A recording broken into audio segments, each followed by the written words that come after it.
तो जैसा कि हमने पिछले एपिसोड में देखा था कि रैग्ना टेरा टेक्ट्रा के साथ भिड़ने के लिए चला गया था और वहीं पे जोरा ने अपनी पूरी आर्मी के साथ इन लोगों के कैंप के ऊपर हमला कर दिया था। हम लोग देखते हैं कि स्टालिया ने पहले ही यहाँ पे एक बैरियर लगा दिया था ताकि वो लोग ड्रैगन को रोक सकें, लेकिन उन लोगों की उम्मीद के परे वहाँ से ड्रैगन्स तो नहीं आते हैं, लेकिन कुछ इंसान बाहर निकलते हैं जिनको जोरा ने अपने कंट्रोल के अंदर ले रखा था।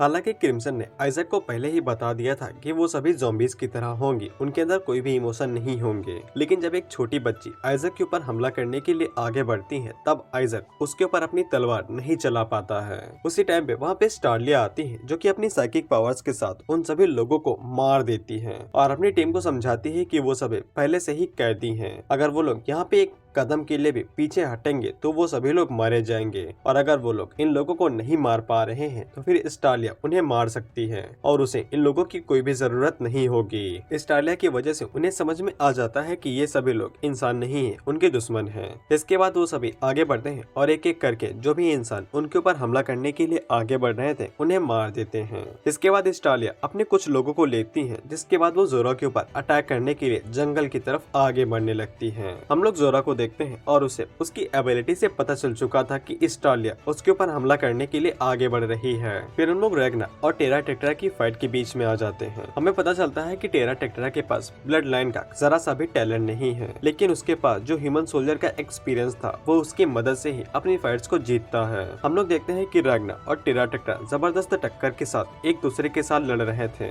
लेकिन रैग्ना के अटैक टेरा टेक्ट्रा के ऊपर जरा सा भी असर नहीं डाल रहे थे और उसके ऊपर सिल्वर का भी असर नहीं हो रहा था। और वहीं पे टेरा टेक्ट्रा अपनी आग का इस्तेमाल करके रैग्ना को खुद से दूर रख रहा था। जैसा कि हमें पता है कि रैग्ना ने पहले ही अपनी आधी ताकत को सभी लोगों की शॉर्ट्स के अंदर सिल्वर लाइन डालने के लिए यूज कर लिया था, जिसके बाद हम लोग देखते हैं कि वो दोनों अपने स्पेशल मूव का इस्तेमाल करने वाले थे, जहाँ पे टेरा टेक्ट्रा अपनी मेगा फायर कैनन का इस्तेमाल करने वाला था और रैग्ना अपनी बची कुची ताकत का इस्तेमाल अपनी शॉर्ट के अंदर डाल देता है, जिससे रैग्ना की शॉर्ट सिल्वर लाइन से भर जाती है और वो दोनों ही अटैक बहुत ज्यादा शक्तिशाली थे। इसके बाद वो दोनों एक दूसरे के ऊपर हमला करते हैं और वहाँ पे एक तगड़ा धमाका होता है, जिसके बाद वहाँ से सीन शिफ्ट होके स्टार्लिया पे आ जाता है, जहाँ पे स्टार्लिया अपनी पूरी ताकत का इस्तेमाल करने वाली थी। जैसा कि हमें पता है कि स्टार्लिया किसी भी चीज की ऑरा को देख सकती है, तो फिर स्टार्लिया अपनी ऑरा की मदद से पूरे फॉरेस्ट को भी देख सकती थी और ऐसा करने के लिए वो एरियल यूनिट को भेज देती है जो कि आसमान में उड़ते हुए जोरा को ढूंढेंगे।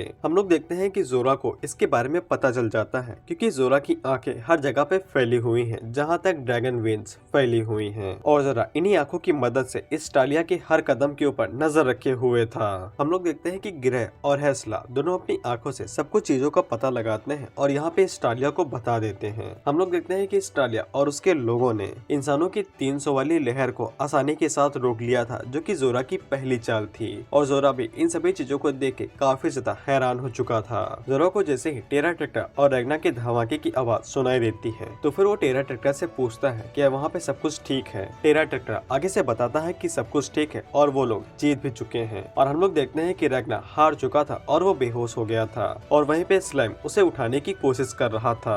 जोरा टेरा टेक्ट्रा से पूछता है क्या रैग्ना कहीं रीपर तो नहीं है जिसने अल्टीमेटिया के ऊपर हमला किया था। टेरा टेक्ट्रा आगे से कहता है कि बिल्कुल भी नहीं है, वो बंदा तो अपनी शॉर्ट्स का इस्तेमाल कर रहा था। लेकिन टेरा टेक्ट्रा ये चेक करने के लिए आगे बढ़ने लगता है, जिसके बाद टेरा टेक्ट्रा रैग्ना के ऊपर हमला करके उसे मारने की कोशिश करने ही वाला था, लेकिन जब वो अपना पैर उठा के देखता है तब रैग्ना वहाँ से गायब हो चुका था और रैग्ना की हालत बिल्कुल भी ठीक नहीं थी, लेकिन इसके बावजूद वो लड़ना चाहता था। लेकिन उसी टाइम पे छोटे मोटे ड्रैगन्स रैग्ना के ऊपर हमला करते हैं, लेकिन रैग्ना एक ही बार में उन सभी को मार देता है और वो टेरा टेक्ट्रा से कहता रहता है कि अभी तक फाइट खत्म नहीं हुई है। लेकिन टेरा टेक्ट्रा वहाँ से जाते हुए कहता है कि तुम हार चुके हो, लेकिन तुम हारते नहीं अगर तुम्हारा वेपन तुम्हारी ताकत के साथ टिक पाता, क्योंकि जब रैग्ना ने अपनी सिल्वर लाइन को रिलीज किया था उस शॉट के अंदर तब उसकी शॉट टूट चुकी थी और शायद इसी वजह से टेरा टेक्ट्रा बच गया था। रैग्ना इसी तरह से छोटे मोटे ड्रैगन्स के साथ लड़ते रहता है, लेकिन ज्यादा थक जाने और कमजोर होने की वजह से एक टाइम पे वो लड़ नहीं पाता है और कई सारे ड्रैगन्स उसके ऊपर हमला कर देते हैं। उसी टाइम पे सिन आगे बढ़ता है और वो रैग्ना की मदद करता है उन सभी ड्रैगन्स को मारने के लिए और वो उसके ऊपर चिल्लाने लगता है कि वो इतनी जल्दी हार कैसे मान सकता है। उसी टाइम पे वहाँ पे ग्रम आता है जो कि उन लोगों से कहता है कि अभी लड़ने का समय नहीं है, उन्हें एनिमीज के ऊपर फोकस करना चाहिए। उसी टाइप में 3 बड़े ड्रैगन उन तीनों के ऊपर हमला करते हैं, लेकिन वो तीनों ही एक साथ आगे बढ़ के उन तीनों को मार देते हैं। हम लोग आइजक की साइड को देखते हैं तो फिर वहाँ पे इंसान खत्म होके ड्रैगन्स आ गए थे और वो उनके साथ फाइट कर रहे थे। वहीं पे दूसरी तरफ स्टालिया अपनी फॉर्मेशन बिछाने की कोशिश कर रही थी और वो तीनों ही अपनी अपनी साइड से बेहद कोशिश कर रहे थे कि वो अच्छे से फाइट कर सके। रैग्नार सिन से कहता है कि उसे यहाँ पे आने की जरूरत नहीं थी, वो अकेले इन सभी चीजों को हैंडल कर सकता था, लेकिन उसी टाइम पे वो फिर से नीचे गिर जाता है। सिन आगे बढ़ता है और ड्रैगन को मार के रैग्नार से कहता है वो सभी लोग यहाँ पे एक साथ ड्रैगन्स को मार के उनके मज्जी को इकट्ठा कर रहे हैं ताकि वो सभी लोग यहाँ से भाग सकें। लेकिन रैग्नार जिद पे अड़ा हुआ था कि वो सब कुछ अकेले करना चाहता है। लेकिन सिन आगे से कहता है कि अगर वो लोग ऐसा ही करते रहेंगे तो मारे जाएंगे और वो लोग छुप के नहीं बैठ सकते हैं। इसके बाद सिन वहाँ से जाते हुए रैग्नार से कहता है कि उसने उसे 9 बार चैलेंज किया है और वो 7 बार हारा है, लेकिन 2 बार वो जीतने की कोशिश कर चुका था और शायद से किसी दिन वो रैग्नार को हरा भी सकता है, इसीलिए वो कोशिश करते रहेगा। हम लोग देखते हैं कि रैग्नार जब सिन की आंखों में देखता है तब उसे समझ में आ जाता है कि सिन उसकी बात नहीं मानेगा। जिसके बाद हमें वॉर के कुछ दिनों पहले का सीन दिखाया जाता है जहाँ पे स्टालिया ने उन लोगों से कहा था कि वो लोग मैजिक को इकट्ठा करेंगे और सब लोग यहाँ से सही सलामत सिविलियंस को लेके बाहर निकल जाएंगे। लेकिन सिंह आगे बढ़ता है और वो स्टालिया से कहता है कि वो ड्रैगन्स को मारना चाहता है, न कि कायोरो की तरह छुपना चाहता है। स्टालिया उसके ऊपर चिल्लाते हुए उसे कहती है कि उसने अभी तक कितने ड्रैगन्स को मारा है, जिसपे सिन आंकड़ा बताता है। तो फिर स्टालिया उससे पूछती है क्या उसने सुपीरियर ड्रैगन्स को मारा है, जिसपे सिन आगे से कुछ भी नहीं कह पाता है। तो फिर स्टालिया उसके सर के ऊपर घूंसा मारती है और उससे चिल्लाते हुए कहती है कि वो सभी ड्रैगन्स को मारना चाहती है, उन्हें जड़ से खत्म कर देना चाहती है, लेकिन ऐसा करने के लिए उन्हें जिंदा रहना होगा। स्टालिया उन्हें बताती है कि वो यहाँ से निकलने के बाद सोलारियंस को ज्वाइन करने वाली है ताकि वो उन सभी लोगों को सेफ्टी दे सके।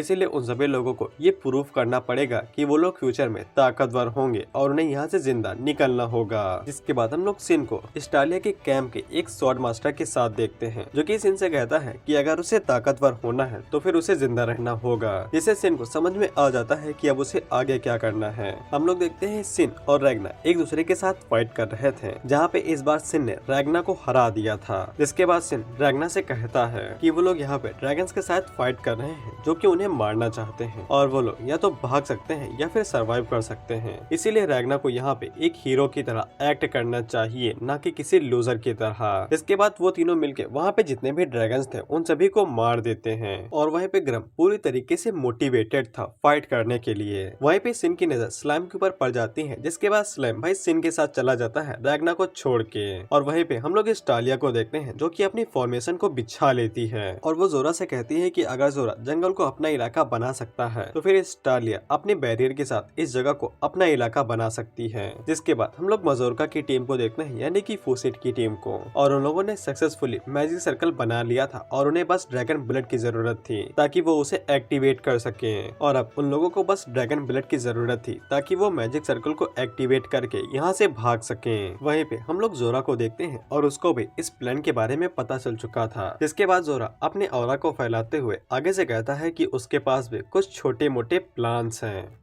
जैसा कि हमें पता है कि स्टालिया किसी भी क्रिएशन से ऑरा को निकलते हुए देख सकती है, लेकिन ड्रैगन्स के साथ ऐसा केस नहीं था। ड्रैगन्स ऑरा को बाहर ही नहीं निकालते हैं, लेकिन इसका मतलब ये नहीं है कि स्टालिया उन्हें देख नहीं सकती है। ड्रैगन्स जब अपीयर होते हैं तब वो अपने साथ एक घना काला ऑरा लेके आते हैं, लेकिन इस समय में जो जंगल है वो पूरी तरीके से घने काले ऑरा में फंसा हुआ है, इसीलिए स्टालिया चाह के भी किसी भी ड्रैगन के ऊपर नजर नहीं रख सकती थी। और क्योंकि जोरा को पहले से ही इन लोगों का प्लान पता था कि ये लोग मैजिक सर्कल का इस्तेमाल करके लोगों को टेलीपोर्ट करने वाले हैं, इसीलिए जोरा ड्रैगन्स का इस्तेमाल कर ही नहीं रहा था। वो वहाँ पे इंसानों का इस्तेमाल कर रहा था उनके बेस के ऊपर हमला करवाने के लिए, और वो ड्रैगन्स का यूज स्टालिया के ट्रूप के ऊपर हमला करने के लिए कर रहा था जो कि जंगल के अंदर फंसे हुए हैं। उसी टाइम पे कई सारे ड्रैगन्स एक साथ स्टालिया की फॉर्मेशन के ऊपर हमला करते हैं। स्टालिया अपने ऑरा का इस्तेमाल करती है और वो आसानी के साथ उनके हमले को ब्लॉक कर लेती है। उसी टाइम पे हम लोग क्रिस को देखते हैं और उसके पास कई सारे ब्लैक कलर के एनर्जी बॉल आ जाते हैं। क्रिस तुरंत समझ जाता है कि ये ड्रैगन की कोई चाल है,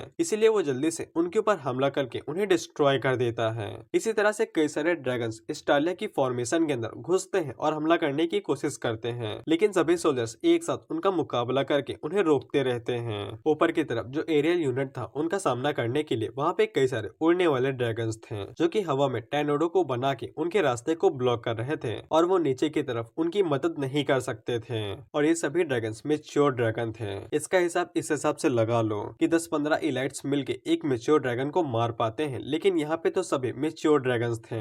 उसी टाइम पे एक ड्रैगन फिर से उनकी फॉर्मेशन के ऊपर हमला करता है, तो फिर स्टालिया उसके ऊपर अपनी स्वॉर्ड से हमला करती है, लेकिन वो ड्रैगन अपने मैजिक का इस्तेमाल करके उस हमले को ब्लॉक कर लेता है। जोरा को ये भी पता चल जाता है कि इन लोगों का मैजिक सर्कल 2 किलोमीटर एरिया के अंदर भाई ड्रैगन ब्लड को एब्जॉर्ब कर सकता है, लेकिन जोरा को इस बात के ऊपर यकीन नहीं होता है कि अनडेवलप्ड कंट्री इस तरह के मैजिक सर्कल को बना सकती है। उसी टाइम पे उसे नेबुलिन की बातें याद आती हैं कि नेबुलिन ने वहाँ पे एक औरत को देखा था जिसके बाल सफेद थे और उसने काले कलर की ड्रेस को पहन रखा था, और यहाँ पे कई सारी ऐसी चीजें हो रही थी जिनको जोरा ने सोचा भी नहीं था। लेकिन जीतना तो इन लोगों को था ही, और जीतने के लिए जोरा को बस एक ही काम करना था कि मैजिक सर्कल को डिस्ट्रॉय करना था, और इसके लिए इन लोगों को बेस के ऊपर कब्जा करना है। उसी टाइम पे हम लोग बेस के हाल देखते हैं तो फिर वहाँ पे हालात बिल्कुल भी सही नहीं थे। कई सारे सोल्जर जो कि फ्रंट लाइन पे खड़े थे वो भाई एक ही झटके में मारे जा रहे थे, और आइजक को पता भी नहीं चल रहा था कि यहाँ पे क्या चल रहा है। हालांकि आइजक ने उनके ऊपर पूरी तरीके से नजर रखी हुई थी, लेकिन अगले ही पल वो सभी अचानक से मारे जाते हैं और वहाँ पे बस खून उछलता है। आइजक को पता नहीं था कि ये सभी कैसे मर रहे हैं, लेकिन इसकी सिर्फ एक ही वजह थी जो कि सामने बैठा हुआ एक सफेद ड्रैगन था। हम लोग देखते हैं कि वो ड्रैगन कुछ भी नहीं करता है, लेकिन एक ही झटके में जो बैरियर वहाँ पे लगा हुआ था वो गायब हो जाता है। इसके बाद आइजक अपने लोगों को ऑर्डर देता है कि वो सभी लोग पीछे हट जाए और सेकंड लाइन वाले लोग काम शुरू कर दें। आइजक को पक्का यकीन था कि ये कोई मेच्योर ड्रैगन है, क्योंकि इतना शक्तिशाली सिर्फ एक मेच्योर ड्रैगन हो सकता है। लेकिन उसी टाइम पे आइजक को क्रिम्सन की बात याद आती है कि अल्टीमेटिया टाइम को कंट्रोल कर सकती है, और अल्टीमेटिया अपनी पावर को अपनी ब्लड लाइन के हर किसी स्पीसीज के साथ शेयर कर सकती है, यानी कि कोई भी ड्रैगन अल्टीमेटिया की पावर को इस्तेमाल कर सकता है, जिससे आइजक को समझ में आ जाता है कि मेच्योर ड्रैगन यहाँ पे टाइम का यूज कर रहा है। फिर जब सेकंड लाइन के लोग उस ड्रैगन के ऊपर ब्लड से शूट करते हैं, तब वो ड्रैगन बिल्कुल अल्टीमेटिया की तरह टाइम को कुछ समय के लिए रोक देता है और उन सभी सोल्जर्स के ऊपर हमला करके उन सभी को मार देता है। आइजक भी अटैक की वजह से पीछे जाके गिरता है और उसे यकीन हो जाता है कि ये ड्रैगन सच में अल्टीमेटिया की तरह ही टाइम को कंट्रोल कर सकता है। कई सारे लोग आइजक के सामने आके खड़े हो जाते हैं और वो बातें करने लगते हैं कि अब क्या करें। उसी टाइम पे वो ड्रैगन भाई टाइम का इस्तेमाल करता है और एक ही बार में उन सभी लोगों को मार देता है। आइजक अपने मन के अंदर सोचता है कि वो लोग किसी ऐसे से कैसे जीत सकते हैं जिसके ऊपर नियम ही नहीं काम करते हैं, लेकिन तभी आइजक को स्टारले के बारे में याद आता है और वो फिर से हमला करने के लिए आगे बढ़ने लगता है। उसी टाइम पे आइजक को पता चलता है कि ये जब भी टाइम को रोकेगा तो इसके लिए कुछ टाइम का गैप तो होगा ही। आइजक इसी बात का फायदा उठाता है और ड्रैगन के ऊपर हमला कर देता है। ड्रैगन फिर से भाई टाइम को रोकता है, लेकिन आइजक उसी टाइम के बीच में ही अटैक को ब्लॉक कर लेता है। दरअसल क्रॉप्स के जितने भी मेंबर्स हैं वो सभी इतने ज्यादा इनफ शक्तिशाली हैं, बंदूक से निकली हुई गोली तक को देख सकते हैं, और इतना टाइम आइजक के लिए काफी था, और वो इतने ही टाइम के बीच में ड्रैगन के सीने के ऊपर हमला करके उसे घायल कर देता है। यहाँ तक कि वो ड्रैगन भी पीछे हट जाता है आइजक के हमले की वजह से। वो ड्रैगन फिर से वहाँ पे हमला करने वाला था। उसी टाइम पे वहाँ पे क्रिम्सन आता है और वो बिल्कुल अल्टीमेटिया की तरह उस ड्रैगन से कहता है कि चुपचाप रुक जाओ। उस ड्रैगन को एक झटके में पता चल जाता है कि ये अल्टीमेटिया नहीं है, लेकिन उसे यकीन नहीं हुआ था कि वो कैसे रुक गया। खैर उसी टाइम पे क्रिम्सन वहाँ पे आता है और वो अपने एक वेपन को उस ड्रैगन की तरफ फेंकता है। वो ड्रैगन अपने मन के अंदर सोचता है कि ये कोई गेंद वेंद है क्या, लेकिन वो वेपन जैसे ही उसके पास पहुंचता है तब उसके अंदर से इतनी ज्यादा लाइट बाहर निकलती है कि वो बिल्कुल सूरज की किरणों की तरह था, इसीलिए वो ड्रैगन जल के वहाँ पे मारा जाता है। इसके बाद जो टाइम वहाँ पे रुका हुआ था वो फिर से चालू हो जाता है। क्रिम्सन आइजक को बताता है कि उसने उसमें जो ड्रैगन को मार दिया है, और आइजक उन लोगों से पूछता है कि वो लोग आगे क्या करने वाले हैं। क्रिम्सन आगे से बताता है कि वो लोग यहाँ पे सारी चीजों को क्लियर कर चुके हैं और वो डिफेंस को मजबूत करने वाले हैं। उसी टाइम पे आइजक को अंदर से कुछ आवाजें आती हैं, तो हमें पता चलता है कि भाई क्रिम्सन ने लोगों के माइंड को ब्रेन वॉश किया है और वो इन लोगों की मदद करने के लिए राजी हो गए हैं, और उनके पास गन्स भी थी। हालांकि आइजक को इस बात से बहुत ज्यादा दिक्कत हो रही थी, लेकिन क्रिम्सन के आगे उसकी एक नहीं चलती है और क्रिम्सन उसे मना लेता है। और क्रिम्सन यहाँ पे हिप्नोटाइज लोगों का इस्तेमाल हिप्नोटाइज लोगों को मारने के लिए करने वाला था। उसी टाइम पे हम लोग एक और मिच्योर ड्रैगन को देखते हैं जो कि अंडरग्राउंड एरिना से होते हुए डायरेक्ट उस जगह के ऊपर हमला करने के लिए जा रहा था जहाँ पे फूसी ने और उसकी टीम ने उस मैजिक सर्कल को बनाया हुआ है। खैर वो भाई ड्रैगन आगे चलते हुए जा तो रहा था लेकिन रास्ते के बीच में उसे स्टालिया का बैरियर मिल जाता है और वो बेचारा ड्रैगन उसी से टकरा जाता है। लेकिन तभी उसकी नजर फूसी के ऊपर पड़ती है और वो फूसी से कहता है मुझे उस जगह पे ले चलो जहाँ पे मैजिक सर्कल है। लेकिन फूसी आगे से अपनी मैजिकल पावर इस्तेमाल करते हुए कहता है कि मुझे नींद की जरूरत है इसीलिए तुझे जल्दी मरना पड़ेगा। इसके बाद हमें कुछ घंटों पहले का सीन दिखाया जाता है जहाँ पे स्टालिया इन लोगों के पास आई थी तो इन लोगों ने भाई साफ कह दिया था 17,000 इनफेरियर ड्रैगन लगेंगे मैजिक सर्कल को एक्टिवेट करने के लिए, नहीं तो हम लोग यहीं पे फंसे रहेंगे। इसीलिए स्टालिया उसके ऊपर चिल्लाने लगी थी ये कहते हुए कि तुम्हें ये सब कुछ पहले बताना चाहिए था, हमें तो पूरी सेना खत्म करनी पड़ेगी यहाँ से बाहर निकलने के लिए। लेकिन फूसी स्टालिया से कहता है कि तुम लोग आराम से लड़ाई करो, मैं तो चैन की नींद लूंगा। जिसके अगले सीन में हम लोग देखते हैं कि फूसी ने आसानी के साथ उस ड्रैगन को भाई मार दिया था और उसके सीने के अंदर कई सारे स्पाइक्स को घुसा दिया था। और वह बेचारा ड्रैगन फूसी से कहता है कि तुम लोगों को इंसान होने का अधिकार छोड़ देना चाहिए। दरअसल में पता है कि फूसी मैजिक का इस्तेमाल कर सकता है और वो भाई मैजिक को ड्रैगन से डायरेक्ट भाई एब्जॉर्ब भी कर सकता है और फूसी इसी तरह से उस ड्रैगन की सारी मैजिकल पावर को एब्जॉर्ब कर लेता है। उसी टाइम पे हम लोग देखते हैं कि वहाँ पे मजोरका आती है जो कि भाई फूसी के ऊपर तलवार मार के उसे बेहोश कर देती है, क्योंकि जब भी फूसी किसी ड्रैगन की पावर को एब्जॉर्ब करता है तब वो कुछ टाइम के लिए आउट ऑफ कंट्रोल हो जाता है और वो किसी के ऊपर भी हमला कर सकता है। इसीलिए फूसी की टीम वाले उसे शॉट से मार के उसे फिर से ठिकाने पे लाते हैं। खैर फूसी फिर से खड़ा होता है और उनके ऊपर चिल्लाते हुए कहता है कि मैं अभी तक जिंदा हूँ, लाठी मारने की जरूरत नहीं है। इसके बाद वो सभी इल्जाम मजोरका के ऊपर लगा देते हैं कि मजोरका ने उनसे ये करने के लिए कहा था। इसके बाद फूसी मजोरका के पास जाता है और उसके गालों को खींचने लगता है। उसी टाइम में वहाँ पे क्रिम्सन आता है और वो इस बात को देख के काफी ज्यादा हैरान हो गया था कि फूसी ने अकेले ही उस ड्रैगन को संभाल लिया। इसीलिए क्रिम्सन अपने मन के अंदर सोचता है कि अगर मैं इन लोगों को कंट्रोल कर सकूं तो फिर ये और भी ज्यादा फायदेमंद होगा। उसी टाइम पे हम लोग देखते हैं कि पेड़ों वाला ड्रैगन उनके ऊपर हमला कर रहा था तो फिर क्रिम्सन के साथ जितने भी सिविलियन थे वो सभी उसके ऊपर हमला कर देते हैं और उन्हें बचा लेते हैं। जिसके बाद वो सभी भागते हुए सर्कल की तरफ जाने लगते हैं क्योंकि अगर वो एक बार डिस्ट्रॉय हो गया तो फिर ये सभी लोग बर्बाद हो जाएंगे। इसी बीच फूसी क्रिम्सन से पूछता है कि सिविलियन उसके साथ क्या कर रहे हैं, जिसपे क्रिम्सन आगे से कहता है कि वो बाद में बता देगा। फिर हम लोग स्टालिया की साइड को देखते हैं तो फिर वहाँ पे हालात कुछ ज्यादा ठीक नहीं थे। कई सारे ड्रैगन्स इकट्ठा हो गए थे और वो एक साथ स्टालिया के बैरियर के ऊपर हमला करने की कोशिश कर रहे थे। एरियल यूनियन के जितने भी लोग थे वो सभी धीरे धीरे करके कम हो रहे थे। हमलों की वजह से वो सभी कमजोर होते जा रहे थे। उसी टाइम पे स्टालिया के कुछ लोग ऊपर से हमला करते हैं और आसपास जितने भी ड्रैगन थे जो कि बैरियर को तोड़ने की कोशिश कर रहे थे उनके ऊपर हमला करके उन सभी को एक एक करके मार देते हैं। हम लोग देखते हैं कि एक छोटा सा ड्रैगन क्रिस्टल बॉल की मदद से जोरा से बात कर रहा था और वो साथ ही में कई सारे ड्रैगन्स को कंट्रोल भी कर रहा था। उसी टाइम पे क्रिस आगे बढ़ता है और उसके ऊपर घूंसा मार के उसे कुचल देता है। यहाँ तक कि जोरा ने भी कभी भी नहीं सोचा था कि स्टालिया अपने लोगों को ही आसमान से एक कैनन की तरह नीचे फेंकेगी। लेकिन जोरा को एक बात समझ में आ जाती है कि जितना ज्यादा पागल मास्टर होगा उतना ज्यादा उसके पागल सोल्जर होंगे। हम लोग देखते हैं कि स्टालिया फिर से उसी मूव का इस्तेमाल करने वाली थी, लेकिन उसी टाइम पे एक ड्रैगन उसके ऊपर पीछे से हमला करता है और स्टालिया उससे डायरेक्ट हिट होती है और वो बेहद बुरी हालत में घायल हो जाती है। जोरा अपने मन के अंदर सोचता है कि स्टालिया ने खुद को कुछ ज्यादा ही समझ लिया था, लेकिन बिना प्रैक्टिकल एक्सपीरियंस के साथ ये नामुमकिन है कि वो लोग उसे हरा सके। लेकिन उसी टाइम पे जोरा को पता चलता है कि पीछे की तरफ जो 3000 सेना थी वो भाई बर्बाद हो चुकी है, क्योंकि पीछे की तरफ से ग्रम, सिन और ड्रैगन तीनों भाई सामने से जितने भी ड्रैगन आ रहे थे उन सभी को मारते हुए लगातार आगे की तरफ आगे बढ़ रहे थे।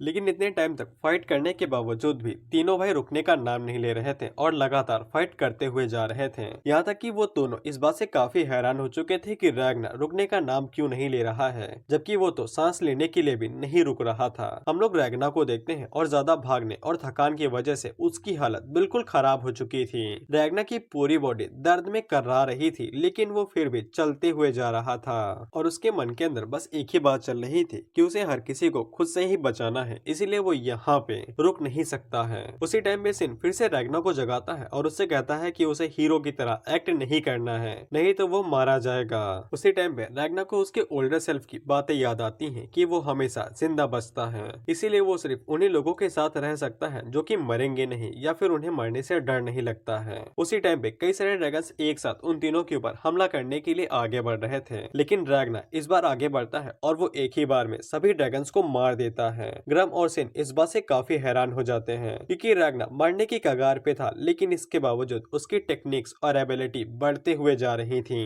रैग्ना को भी ऐसा फील होता है कि वो अपने ओल्डर सेल्फ के और भी ज्यादा करीब आ चुका है और वो फिर से नर्क में जाने वाला है।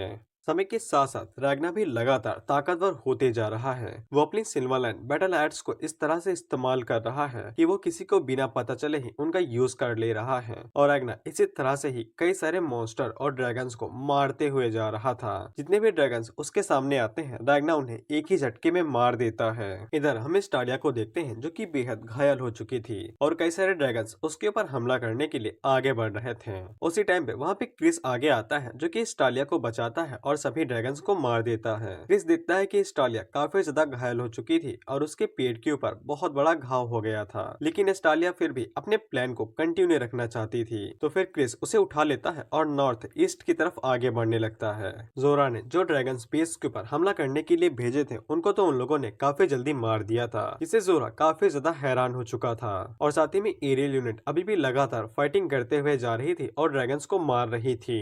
हमें पता चलता है कि जोरा का प्लान ये था कि वो टेरा ट्रैक्टर की मेगा कैनन का यूज करेगा और एक ही बार में उस पूरे बेस को उड़ा देगा। और ऐसा करने के लिए उन्हें सिर्फ 5 मिनट लगेंगे। 5 मिनट के अंदर टेरा ट्रैक्टर का मेगा कैनन ब्लास्ट वो रेडी हो जाएगा और इसी बीच में स्टालिया का भी खेल जोरा अपने हाथों से खत्म कर देगा। इसके बाद उन दोनों का मिशन खत्म हो जाएगा और वो वापस जा सकते हैं। उसी बीच हम लोग रैग्ना की टीम को देखते हैं और वो लगातार ड्रैगन्स को शिकार करते हुए आगे की तरफ बढ़ते हुए जा रहे थे। यहाँ तक कि सिन को भी ये महसूस हो रहा था कि रैग्ना लगातार ताकतवर होते जा रहा है। भले ही वो कुछ टाइम पहले कमजोर था, लेकिन अचानक से उसकी ताकत फिर से बढ़ने लगी है। ग्रम भी अपने मन के अंदर सोचता है कि रैग्ना अपनी लाइफ को खतरे में डाल रहा है, लेकिन इसके बदले में उसे लगातार ताकत मिलते हुए जा रही है। और इसी के साथ वो दोनों भी लगातार भाई फाइट्स करते हुए जा रहे थे और अपनी ताकत को बढ़ा रहे थे। लेकिन उसी टाइम पे जोरा मैच्योर ड्रैगन को रिलीज करती है उन तीनों के ऊपर। और इन तरह के ड्रैगन्स को भाई 10th सीट के ड्रैगन से रिसीव किया गया था। और इन ड्रैगन्स के पास एक खास तरह की मैजिकल पावर होती है कि ये एयर यानी कि हवा और ग्रेविटी को कंट्रोल कर सकते हैं और अपनी मनमर्जी के हिसाब से अपने शिकार को चुन सकते हैं। फिर वो मैच्योर ड्रैगन आगे बढ़ता है और वो रैग्ना के चारों तरफ घूमने लगता है। जैसे रैग्ना धीरे धीरे करके हवा में उड़ने लगता है, यानी कि वो भाग नहीं सकता था। फिर वो मैच्योर ड्रैगन अपना मुंह खोल के रैग्ना को खाने ही वाला था। उसी टाइम पे रैग्ना की स्पीड फिर से बढ़ जाती है और वो एक ही बार में उसे मार गिराता है, जिसके साथ उसे के ऊपर 3 मैच्योर ड्रैगन फिर से हमला करते हैं। लेकिन रैग्ना उनको भी एक ही बार में मार गिराता है। लेकिन ऐसा करने की वजह से वो फिर से काफी थक जाता है और एक मैच्योर ड्रैगन अभी भी बचा हुआ था जो कि उनके ऊपर हमला कर देता है। लेकिन उस बचे हुए मैच्योर ड्रैगन को ग्रम और सिन ने मिलकर मार गिराया था। लेकिन रैग्ना उन्हें शुक्रिया नहीं कहता है और वो फिर से आगे की तरफ बढ़ने लगता है। सिन इसी बीच ये भी नोटिस कर लेता है कि स्लाइम का साइज लगातार बढ़ते हुए जा रहा है। दरअसल स्लाइम ने रास्ते के बीच में मरे हुए ड्रैगन्स की बॉडी को खाया था और वो जब भी किसी ड्रैगन की बॉडी को खाता है तब उसका साइज बढ़ जाता है और साथ ही में उसकी पावर भी। हम लोग देखते हैं कि जोरा को ये समझ में नहीं आया था कि रैग्ना ने उस मैच्योर ड्रैगन के हमले को कैसे ब्लॉक करके उसे मार दिया। जोरा को ऐसा जरूर लगता है कि उसने पहले अटैक को प्रिडिक्ट कर लिया था, लेकिन जब वो अपनी पावर्स का इस्तेमाल कर रहा था तब रैग्ना को अटैक को डॉज नहीं कर पाना था। इसीलिए उसे लगता है कि रैग्ना शक्तिशाली होते जा रहा है और उसे रैग्ना के ऊपर धीरे धीरे करके शक बढ़ने लगता है। उसी टाइम पे आइजक हिप्नोटाइज हुए सिविलियंस को बाहर लेके आ जाता है और वो सभी उन इंसानों के ऊपर गोलियां चला के उन्हें मार रहे थे जिनको जोरा कंट्रोल कर रही थी। जोरा को ये बात बिल्कुल भी समझ में नहीं आती है कि क्रॉप्स सिविलियन का इस्तेमाल क्यों कर रही है। लेकिन जब जोरा उन लोगों की आंखें और उनके हाथों में गन्स को देखती है तो फिर उसको ये बात काफी ज्यादा अजीब लगती है और वो उस बारे में सोचता है जब उन लोगों ने टिया के ऊपर जोरदार हमला किया था और उस हमले के बीच में इसी तरह की टेक्निक का इस्तेमाल किया गया था कि सिविलियंस का ब्रेन वॉश करके उन्हें प्यादे की तरह इस्तेमाल किया गया था। और जोरा को इस बात के ऊपर पक्का यकीन था कि स्टालिया ऐसा कुछ बिल्कुल भी नहीं करेगी। उसी टाइम पे हम लोग क्रिम्सन को देखते देखते हैं जो कि फूसी के ऊपर गोली चला देती है और फूसी के ऊपर भी सिल्वर का बिल्कुल वैसा ही असर होगा जैसा किसी ड्रैगन के ऊपर होता है, क्योंकि फूसी ड्रैगन से मिली हुई एनर्जी को ही यूज करता है मैजिक के तौर पे। इसीलिए क्रिम्सन जब उसके ऊपर सिल्वर की बुलेट चलाती है तब उसका एक हाथ जम जाता है। फूसी क्रिम्सन से पूछता है कि उसने ऐसा क्यों किया।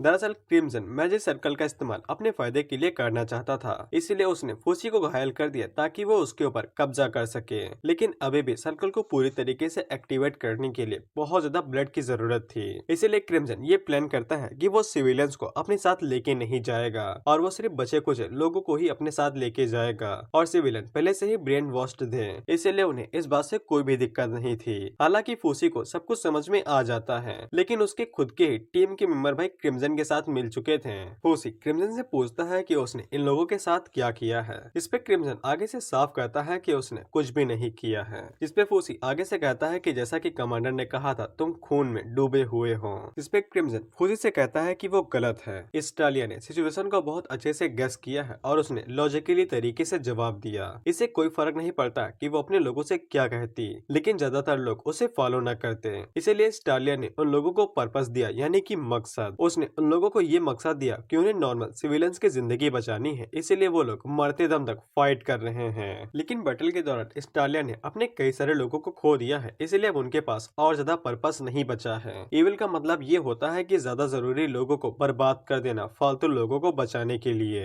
जैसे कि बाहर सोल्जर्स का मरना सिर्फ बेकार सिविलियंस को बचाने के लिए। इसीलिए सिविलियंस को खुद से नफरत होने लगी और उन लोगों ने फैसला किया वो खुद जाके फाइट करेंगे। दरअसल क्रिम्सन यहाँ पे फूसी को फिर से फंसाने की कोशिश कर रहा था, लेकिन फूसी के ऊपर इसका कोई भी असर नहीं होता है, क्योंकि फूसी एक जादूगर है और साथ ही में वो मैजिक सर्कल को ही एक्टिवेट कर सकता है। इसीलिए क्रिम्सन उसके साथ दोस्ती करना चाहता था और क्रिम्सन के साथ दोस्ती करने का मतलब ये था उसकी गुलामी करना। जोरा को कुछ भी समझ में नहीं आ रहा था कि सिविलियंस मैदान में क्यों उतर चुके हैं और साथ ही में उसे रैग्ना के ऊपर काफी ज्यादा शक हो रहा था, क्योंकि उसकी पावर्स काफी ज्यादा अजीब थी और वो अपने मन के अंदर सोचता है क्या उसे कामुई को यहाँ पे बुला लेना चाहिए। लेकिन अगर जोरा कामुई को यहाँ पे बुला लेता है तो फिर उसे अल्टीमेटिया की चिंता होने लगती है कि अगर अल्टीमेटिया को फिर से किसी अलग डायमेंशन के अंदर खींच लिया गया तो फिर वो पक्का मारी जाएगी, क्योंकि अभी तक जोरा को पक्का यकीन नहीं था कि ये रीपर ही है। और साथ ही में रैग्ना के कई सारे दोस्त भी हो सकते हैं जो कि अल्टीमेटिया को नुकसान पहुंचा सकते हैं, इसीलिए जोरा चाह के भी कामुई को यहाँ पे नहीं बुला सकता था।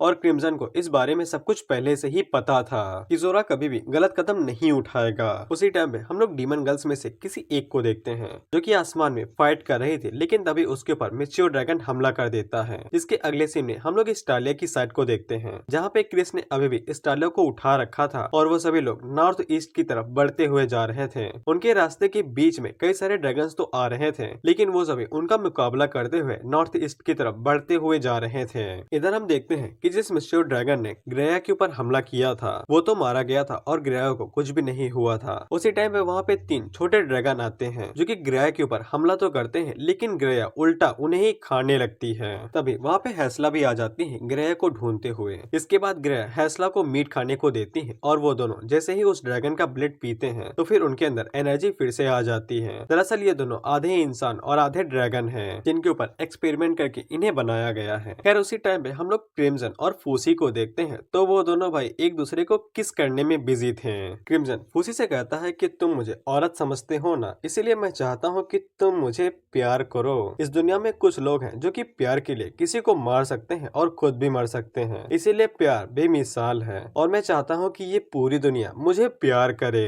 और क्रिम्सन फूसी की तरफ इशारा करके कहता है कि इस दुनिया में मुझे कोई नहीं चाहिए, बस तुम्हें मुझे प्यार करो क्योंकि तुम मेरे लिए सबसे ज्यादा खास हो। दरअसल क्रिम्सन के किस करने की वजह से क्रिम्सन का मैजिक फूसी की बॉडी के अंदर घूमने लगा था, जो कि उसके ब्लड से भी मिल चुका था और फूसी के मन में बस एक ही बात चल रही थी कि उसे क्रिम्सन का एकदम वफादार सर्वेंट बनना है। फूसी के ऊपर धीरे धीरे करके मैजिक का असर होने लगा था, लेकिन उसी टाइम पे मजोरका जाग उठती है जो कि फूसी से कहती है बड़े भाई हमें हाइनेस को प्रोटेक्ट करना है, न कि किसी बेवकूफ लड़के को। दरअसल फूसी और मजोरका दोनों भाई बहन थे, लेकिन दोनों दिखने में बिल्कुल अलग लगते थे। उसी टाइम पे एक सिविलियन आगे बढ़ता है जो कि गलती से मजोरका को गोली मार देता है, जिससे मजोरका की बॉडी से काफी ज्यादा खून बहने लगता है और फूसी जैसे ही अपनी बहन को ऐसी हालत में देखता है तो फिर उसके ऊपर से हिप्नोटिज्म टूट जाता है और वो फिर से आजाद हो जाता है, जिससे क्रिम्सन क्रिम्सन का काम फिर से और ज्यादा बढ़ जाता है और फूसी क्रिम्सन से कहता है कि वो कभी भी उसके साथ काम नहीं करेगा। तो फिर क्रिम्सन को भाई अंगूठा गीला करना पड़ता है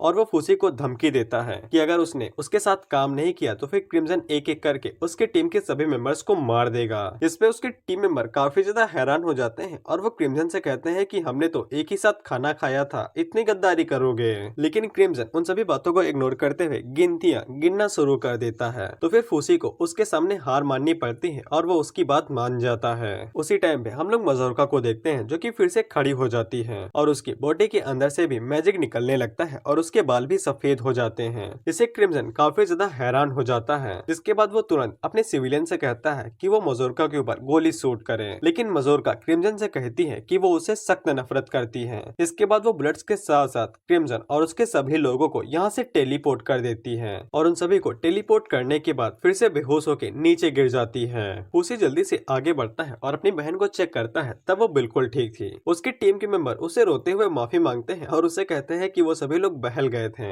इसमें फूसी उन्हें माफ कर देता है और कहता है कि जल्दी से प्लान को शुरू करो। वो लोग यहाँ से मैजिक सर्कल का इस्तेमाल करके खिसकने वाले थे और फूसी को भी ये नहीं पता था कि क्रिम्सन को कहाँ पे टेलीपोर्ट किया गया है। खैर हम लोग क्रिम्सन को देखते हैं तो फिर उसको एक सुनसान इलाके के अंदर टेलीपोर्ट किया गया था और क्रिम्सन भी इस बात से काफी ज्यादा हैरान हो जाता है कि मजोरका के पास ऐसी मैजिकल पावर है कि वो किसी को भी टेलीपोर्ट कर सकती है। और क्रिम्सन ने जितना सोचा था ये उससे और ज्यादा अच्छी टीम है, इसीलिए क्रिम्सन को टीम के ऊपर लालच बढ़ता जा रहा था।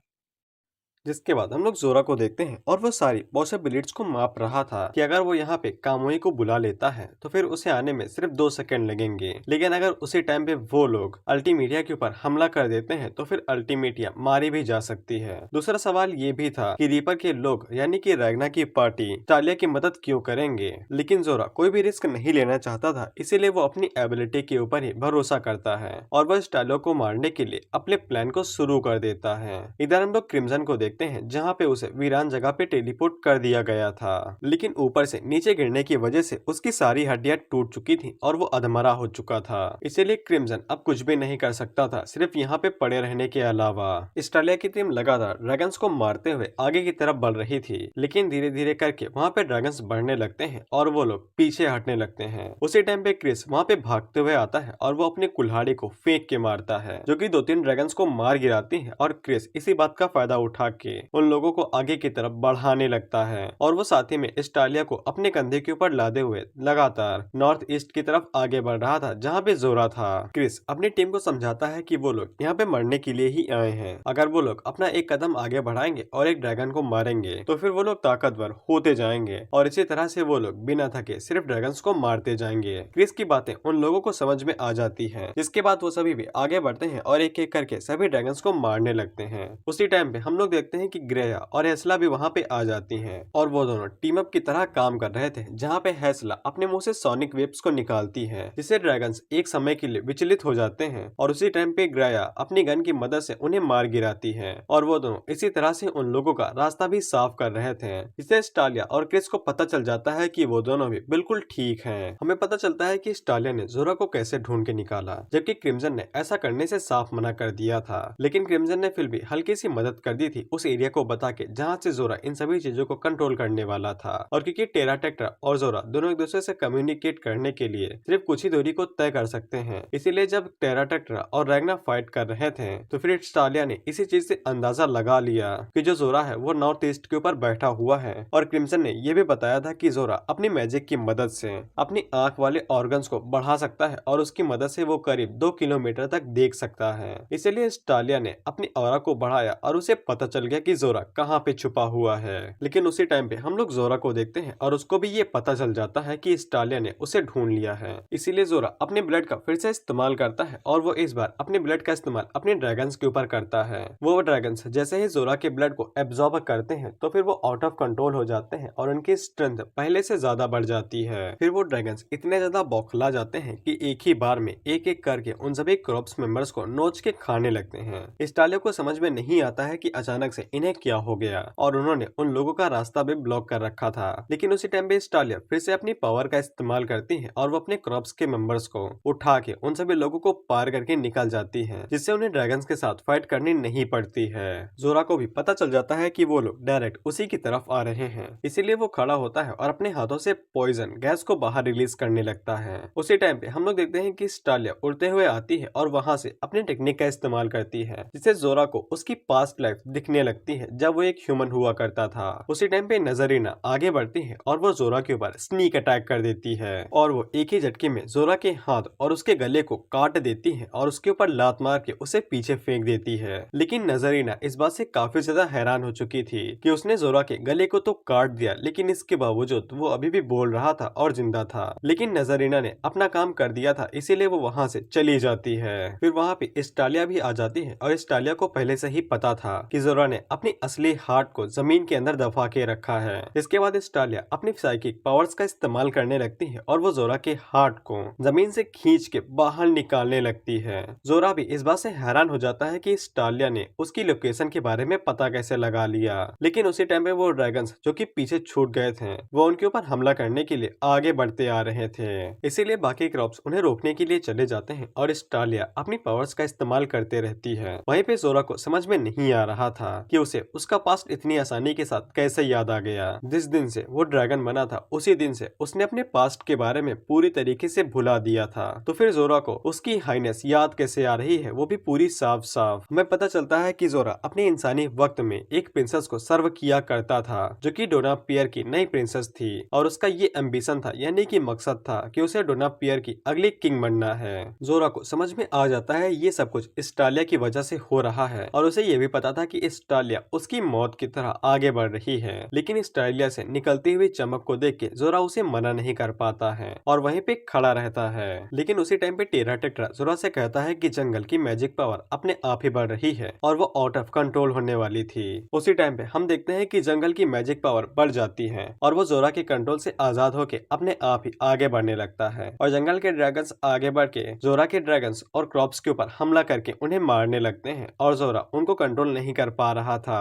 लेकिन कुछ ही समय में उन्हें पता चल जाता है कि ये सब कुछ बोर्गिस ने किया है और उसने अपनी पावर्स को फिर से रिगेन कर लिया है और बोर्गिस अब अपने जवान वाले टाइम पे ताकतवर हो चुका है, यानी कि वो जितना ताकतवर अपने जवानी वाले टाइम पे था अब वो फिर से उतना ही ताकतवर हो गया है। लेकिन जोरा के लिए ये अच्छी बात थी क्योंकि वो कुछ टाइम के लिए आउट ऑफ कंट्रोल हो चुका था। उसी टाइम पे हम लोग रैगना को देखते हैं और वो अभी भी पागलों की तरह ड्रैगन्स को मारते हुए जा रहा था और वो चिल्ला के कहता है कि सिन और ग्रम को दखल देने की जरूरत नहीं है, वो उन दोनों की रक्षा करेगा। और वो तीनों ही बौखला चुके थे और पागलों की तरह आगे बढ़ने लगते हैं। लेकिन उसी टाइम पे रैगना की नजर टेरा टेट्रा के ऊपर पड़ती है और वो इन तीनों के ऊपर अपनी कैनन को तान देता है, जिसके बाद वो उन लोगों के ऊपर शूट करता है और जंगल में एक बहुत बड़ा धमाका होता है। टेरा टेट्रा आगे से कहता है कि डायरेक्ट हिट उन्हें ही लगी है, वो पक्का मारे गए होंगे। और टेरा टेट्रा को यकीन हो चुका था कि रैगना रीपर नहीं है क्योंकि वो लोग इतने ताकतवर बैटल को उसके खिलाफ जीत ही ना पाते और वो जल्द ही मारे जाते हैं। खैर उसी टाइम पे जंगल भी शांत हो जाता है। फिर जोरा स्टालिया के ऊपर नजर डालता है, तब वो काफी ज्यादा घायल हो गई थी लेकिन वो मरी नहीं थी। लेकिन जोरा ना टेरा टेट्रा से झूठ कह देता है कि स्टालिया मर चुकी है, यानी कि वो अभी भी पूरी तरीके से ठीक नहीं हुआ था। स्टालिया की टेक्निक अभी भी उसके ऊपर काम कर रही थी। फिर जोरा जमीन से बाहर निकलता है और वो स्टालिया की तरफ आगे बढ़ने लगता है और जोरा जब भी स्टालिया को देखता था तब उसे उसकी हाइनेस के बारे में याद आता था। इसीलिए जोरा स्टालिया को ड्रैगन ब्लड लाइन के अंदर शामिल करना चाहता था। हमें जोरा की फ्लैशबैक स्टोरी दिखाई जाती है जहाँ पे जोरा अपनी हाइनेस को बहुत ज्यादा पसंद करता था और उसने ये मान लिया था कि वो अपनी हाइनेस के लिए अपनी जान भी दे सकता है और साथ ही में वो अपने सबोर्डिनेट्स के साथ ये सब कुछ करना भी चाहता था। लेकिन एक दिन ड्रैगन्स ने उनकी सिटी के ऊपर हमला कर दिया और कामुई ने अपने हाथों से हाइनेस का गला काट दिया। इसके बाद सब कुछ पूरी तरीके से चेंज हो गया और जोरा भी एक ड्रैगन में बदल गया। और अभी का बैटल जो कि इन दोनों के बीच में हो रहा था ये बिल्कुल जोरा की पास्ट लाइफ की तरह था। इसीलिए जोरा नीचे झुक के स्टालिया को उसके सोल्जर्स और उसकी कुर्बानी के लिए सल्यूट करता है। हम देखते हैं क्रिम्सन ने स्टालिया को पहले ही जोरा की पास्ट लाइफ के बारे में बता दिया था और उसने स्टालिया को प्रिंसेस लुकाशिया के बारे में बताया था जो कि जोरा की हाइनेस थी।